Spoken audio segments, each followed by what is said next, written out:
For the past few centuries, human engineering has largely been a story of force. We build with heavy steel, rigid concrete, and straight lines, often fighting against the environment to maintain stability. But if we look outside, we see a different approach to design. Nature has been conducting a massive research and development project for 3.5 billion years. Through the slow process of evolution, every living structure has been tested, refined, and optimized for maximum efficiency with minimum waste. We are beginning to realize that our best designs are often mirrors of what already exists in the wild.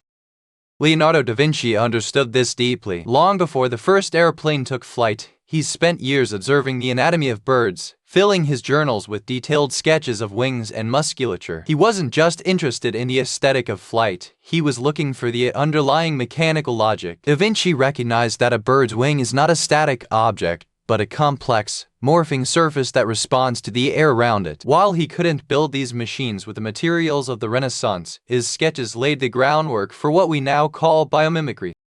One of the most remarkable examples of natural engineering is found in the owl. Most birds are loud when they fly. The flapping of their wings creates turbulence and audible wind noise. However, owls have evolved to be almost entirely silent hunters. When we look at their feathers under a microscope, we see three distinct features: a stiff comb-like fringe on the leading edge, a soft downy surface, and a porous fringe on the trailing edge. These structures work together to break up large pockets of air into microturbulences, effectively muffling the sound of the bird's movement.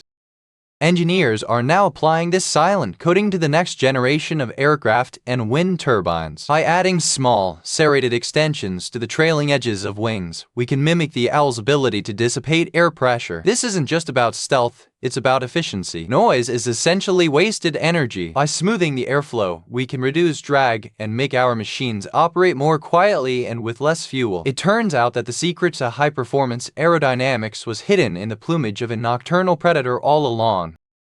The challenges of flight are mirrored by the challenges of spanning great distances on the ground. For inspiration in bridge design, engineers have turned to the Victoria amazonica, a giant water lily found in the Amazon basin. These lily pads can grow up to 3 meters in diameter and support the weight of a small child without sinking. At first glance, they appear delicate, but if you flip one over, you see a complex network of thick, structural ribs radiating from the center, connected by smaller cross veins that distribute weight evenly across the surface.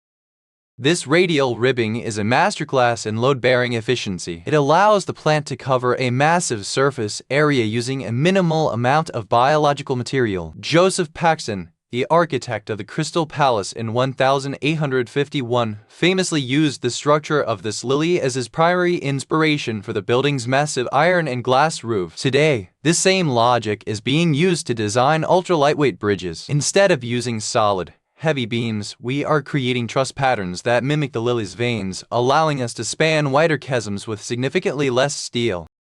As we look closer at our own bodies, we find even more sophisticated engineering. Human bone is often thought of as a solid, stone-like material, but it is actually a living lattice. If you look at the cross-section of a femur, you see a porous, sponge-like structure called trabecular bone. These tiny struts are not randomly arranged. They grow along the lines of mechanical stress. This means that bone is incredibly strong where it needs to be and hollow where it doesn't, providing an optimal strength-to-weight ratio that humans are only now beginning to replicate. With the advent of 3D printing and additive manufacturing, we can finally build structures that follow this biological logic. Traditional manufacturing is subtractive. You start with a block of material and cut away what you don't need. This makes it very difficult to create complex internal lattices. However, a 3D printer can build a structure layer by layer, placing material only where the stress analysis says it is required. We are moving toward a future where bridges and buildings are printed with internal geometries that look less like industrial beams and more like human bone.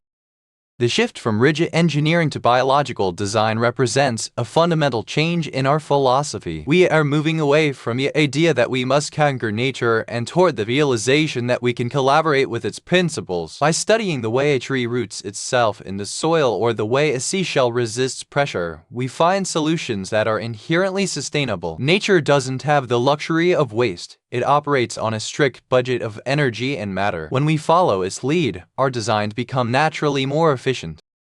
The most advanced technology on Earth isn't found in a cleanroom or a high-tech laboratory. It is happening right now in the gardens, forests, and oceans around us. Every leaf is a solar panel more efficient than our own, and every spider web is a fiber stronger than steel. As our tools for observation and construction improve, the gap between biology and engineering continues to close. We aren't just building machines anymore. We are learning how to grow them using the same logic that has sustained life for billions of years.